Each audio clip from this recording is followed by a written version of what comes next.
आज हम गैलेलियन टॉपिक या गैलेलियन ट्रांसफॉर्मेशन के बारे में बात करने वाले हैं। गैलेलियन ट्रांसफॉर्मेशन या फिर अगर गैलेलियन ट्रांसफॉर्मेशन की बात करें, अगर हमें किसी एक इनर्शियल फ्रेम के अंदर हमें किसी पार्टिकल की पोजीशन अगर हमें पता है, तो ऐसे ट्रांसफॉर्मेशन इक्वेशंस जिससे हम किसी अदर इनर्शियल फ्रेम में उसकी पोजीशन को फाइंड कर सकें, तो ऐसे ट्रांसफॉर्मेशन इक्वेशंस को हम गैलेलियन ट्रांसफॉर्मेशन कहते हैं। तो गैलेलियन ट्रांसफॉर्मेशन से पहले हमने जो कुछ टॉपिक प्रीवियस लेक्चर्स में पढ़े वो भी हम यूज करने वाले हैं। अब गैलेलियन ट्रांसफॉर्मेशंस देखने से पहले इसके अंदर एक मेन कॉन्सेप्ट जो इंक्लूड रहता है वो ये कि किसी भी इवेंट का टाइम जो है वो आपके फ्रेम ऑफ रेफरेंस से इंडिपेंडेंट होगा, यानी कि टाइम आपके फ्रेम ऑफ रेफरेंस पे डिपेंड नहीं करेगा। यानी इट मीन्स सारी ही इनर्शियल फ्रेम के अंदर आपके टाइम जो है वो सेम रहने वाला है। ओके, तो हम इसके अंदर नंबर फर्स्ट जो है टॉपिक वो हमारे कंसिडर करते हैं the transformation of position. Transformation of position.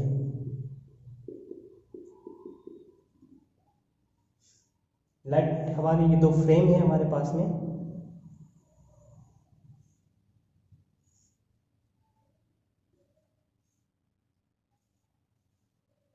S prime and S, X prime, Y prime, Z prime, O prime and Y X Z O. यहाँ पे हमारे पार्टिकल है पी, जो उसकी पोजिशंस हमें यहाँ पे गिवन है कुछ इस तरह से।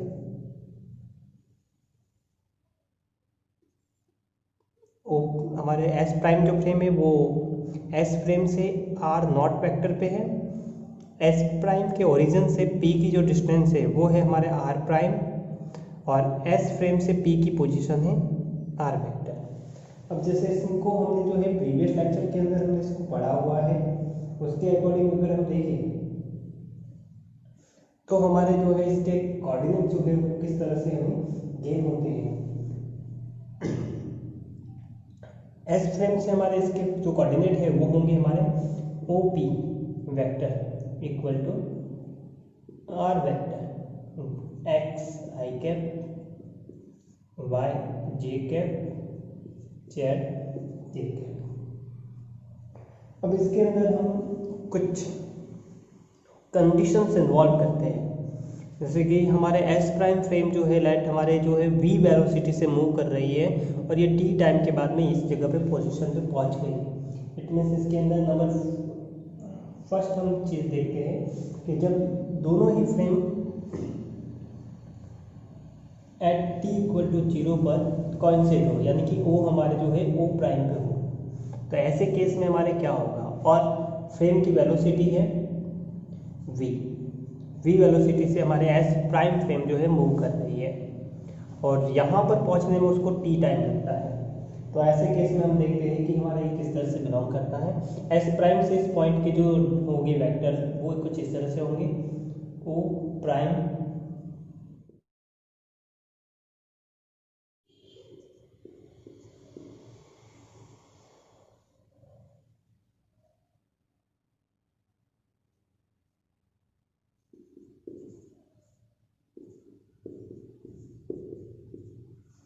यहाँ पे मैंने हमारे यूनिट वेक्टर को चेंज नहीं किया है। इट मीन्स हमारा y प्राइम जो है वो y के पैरेलल ही है, x प्राइम x के पैरेलल है और z प्राइम z के पैरेलल है।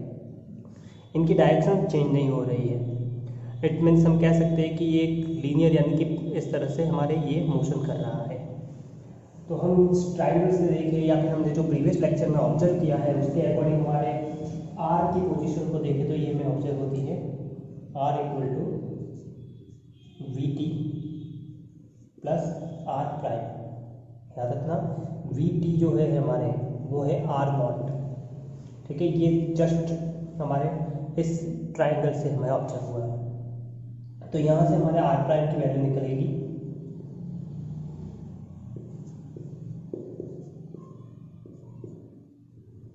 ये हमारे ये हमने इसको प्रीवियस लेक्चर के अंदर भी हमने स्टडी किया हुआ है। तो ये हमारे जो है पोजीशन का गैलीलियन ट्रांसफॉर्मेशन है। हम इसको एक्सिस के या फिर हम इसको अलग अलग कंपोनेंट के फॉर्म में लिख सकते हैं। लाइक जैसे कि अगर हम केवल एक्स कंपोनेंट लिखना हो तो हम इसका एक्स कंपोनेंट लिख सकते हैं, X prime equal to X minus V X T. So same इसी वे में हम अदर कंपोनेंट भी लिख सकते हैं। सेकेंड वे में जो हम देखने वाले हैं उसमें हम देखेंगे कि अगर ये एट टी इक्वल टू 0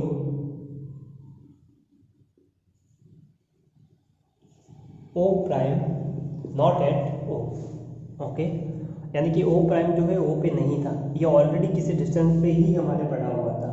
तो ऐसे केस में हमारे क्या होता है कि इस सेक्शन के अंदर हमारे t इक्वल टू 0 पर हमारे एस प्राइम फ्रेम जो है वो एस नॉट प्राइम यानी कि इस जगह पे हमारे थी लाई कर रही थी, आर नॉट पोजिशन पे। कुछ टाइम पास हुआ और टी टाइम पे ये वी वेलोसिटी से मूव करती हुई इस जगह पे हमारे पहुंच गई एस प्राइम पे। तो ऐसे केस में हमारे जो इसके कोऑर्डिनेट ट्रांसफॉर्मेशन होगा वो किस तरह से दिया जाएगा। अगर हम इस क्वाड्रिलेटरल को देखें, O nought prime, O prime, P, इस क्वाड्रिलेटरल के लॉ से अगर हम देखें तो हमें क्या मिलता है, O P vector equal to O nought vector plus O nought prime, O prime plus O prime P. हम इनकी वैल्यूज अगर लिखें तो ये हमारे हैं आर नॉट, ये है हमारे बी टी और ये हमारे आर प्राइम। ऐसे आर प्राइम की वैल्यू हमें मिलेगी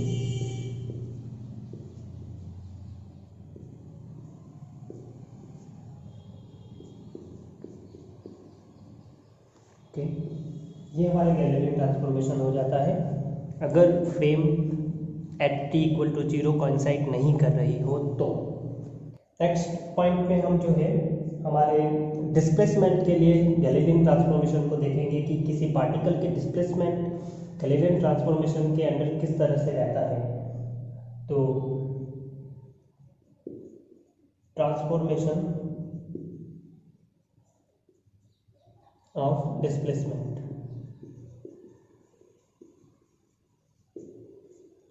ये हमारी फ्रेम थी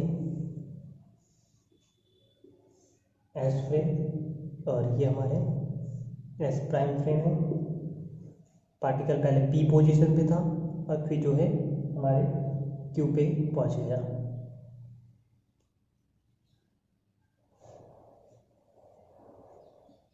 ये इसका डिस्प्लेसमेंट है और इसके जो पोजीशन वेक्टर है वो हम लिख देते हैं। यहाँ से जो पोजीशन वेक्टर है वो है हमारे R1 एंड R2 और S प्राइम फ्रेम से जो इसके पोजीशन वेक्टर है वो है R1 प्राइम, R2 प्राइम। अब हम अगर S फ्रेम से इसके डिस्प्लेसमेंट की बात करें तो हमें डिस्प्लेसमेंट मिलने वाला है T vector equal to R2 vector minus R1 vector. और गैलीलियन ट्रांसफॉर्मेशन के लिए हमने माना है कि ये हमारे S प्राइम फ्रेम जो है वो v वेलोसिटी से मूव कर रही है। तो R1 प्राइम जो होगा, जो हमने प्रीवियसली पढ़ा है जस्ट इसके प्रीवियसली, R1 प्राइम हमारे होगा R1 minus V T and R2 prime equal to होगा हमारे R2 माइनस वी टी। ठीक, तो S प्राइम फ्रेम जो है हमारी, इस फ्रेम में इसका डिस्प्लेसमेंट कैसे कवर होगा, हमें D prime equal to R2 prime minus R1 prime. इसके अंदर हम इसकी वैल्यूज को पुट कर देते हैं तो हमें क्या मिलता है, R1 prime minus R2 prime minus V T minus R1 prime minus V T. Okay, तो हमें यहाँ से मिलेगा R2 और R1 होगा तो ये हमें मिलेगा R2 minus R1 D prime equal to, जो इक्वल होता है हमारे डी के। इट मीन्स हमारे जो है गैलीलियन ट्रांसफॉर्मेशन के अंदर जो है पार्टिकल का डिस्प्लेसमेंट इनवेरी रहता है, ठीक है, वो वेरी नहीं कर रहा है आपके। इसको हमें जो है, इसको हम Galilean invariance of displacement law भी कहते हैं।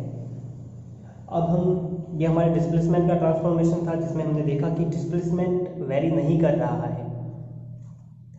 नेक्स्ट हम वेलोसिटी के ट्रांसफॉर्मेशन इक्वेशंस की बात करते हैं कि इसमें वेलोसिटी के ट्रांसफॉर्मेशन इक्वेशन में किस तरह से हमें मिलता है।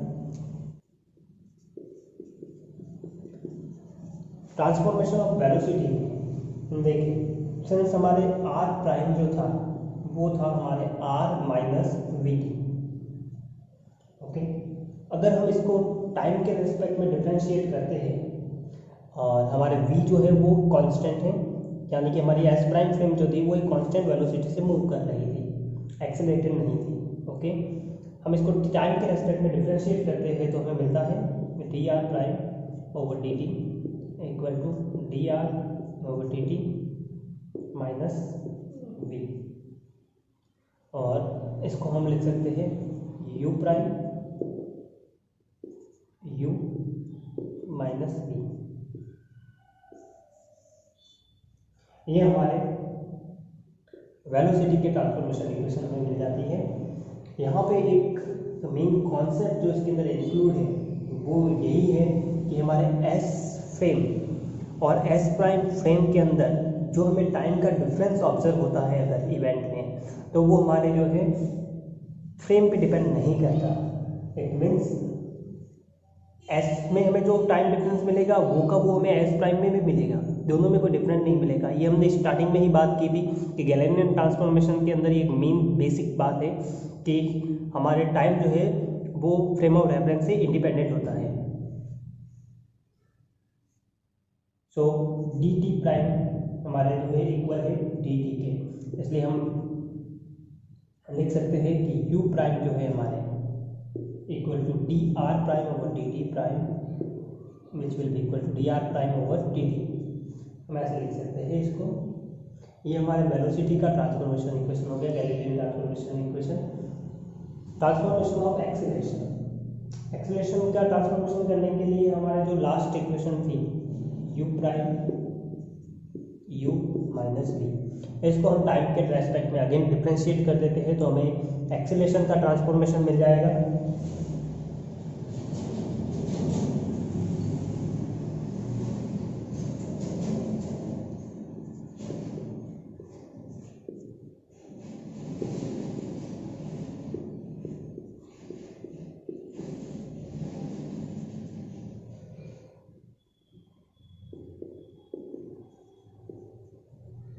ओके, तो हमें इसमें ऑब्जर्व होता है कि दोनों पार्टिकल का एक्सेलरेशन हमें सेम मिलेगा, यानी कि सॉरी सेम एक पार्टिकल का एक्सेलरेशन जो है दोनों फ्रेम में s और s प्राइम फ्रेम जो है दोनों के अंदर इसका सेम एक्सेलरेशन मिलने वाला है। इसको गैलीलियन का हम इनवेरिएंस लॉ ऑफ एक्सेलरेशन भी हम इसको कह सकते हैं। अगर हम इसी के अंदर मास के ट्रांसफॉर्मेशन की बात करें या फिर फोर्स के ट्रांसफॉर्मेशन की बात करें कि हमारा फिफ्थ हो जाएगा ट्रांसफॉर्मेशन ऑफ फोर्स।